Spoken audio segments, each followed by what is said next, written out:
नमस्कार, मी शीतल किचनमध्ये तुमचं खूप खूप स्वागत आहे. आज बनवायची आहे नारळाची बर्फी. चला तर मग पाहू कशी बनवायची. नारळ घ्यायचा आहे, त्याच्यावरचं सगळं काढून घ्यायचं बरं का. अख्खाच गोटा घेतलेला मी चिरून घेतला असा मधोमध मस्त चिरून घ्यायचं. त्याच्यावरचं जे आहे ना तेही काढून घ्यायचं बरं का. तुम्हाला नसन काढायचं तर काहीच हरकत नाही, तसंच राहून द्या बरं का. खिसून घेतला मी. तुम्हाला नसेल खिसायचं तर तुम्ही ना मिक्सरमध्ये बारीक करून घ्या, तशी छान होते बर्फी.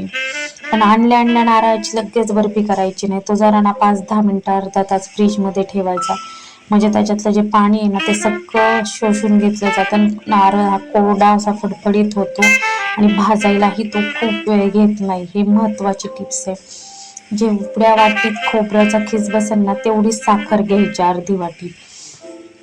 कढई तापत ठेवायची, तूप घातलं, खिसलेलं जे नारळ आहे तेही घालून घ्यायचं. 10 ते 15 मिनिटच परतून घ्यायचं बारीक गॅसवर. जास्त परतायची गरज पडत नाही नारळ फ्रीजमध्ये ठेवल्याच्या नंतर बरं का. तुम्ही एकदा अशा पद्धतीने नक्की ट्राय करा. फोडल्या नारळाची बर्फी कधीच करू नका. इथे भाजल्याच्या नंतर त्याच्यामध्ये साखर घालून घ्यायची.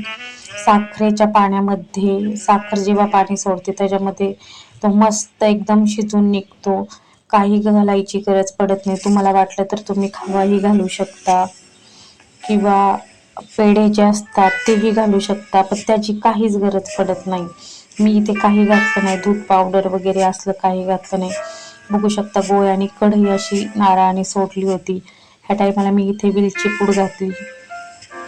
ते घातल्याच्या नंतर मिक्स करून घ्यायचं पूर्ण असं. जेव्हा मिश्रण कढईला सोडतं तेव्हा म्हणायचं तयार झालेलं आहे. प्लेटला तूप लावून घ्यायचं.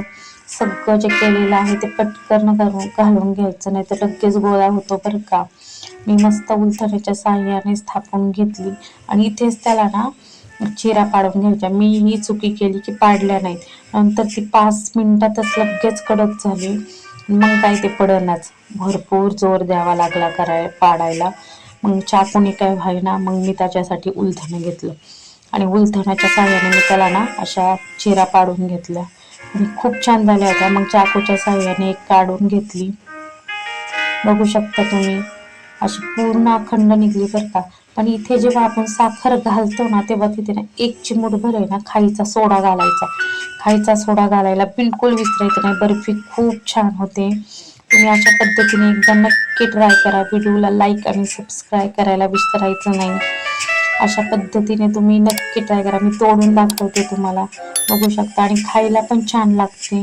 नारळ भाजला असं दाताला काही करकर वगैरे लागत नाही. चला तर मग बाय.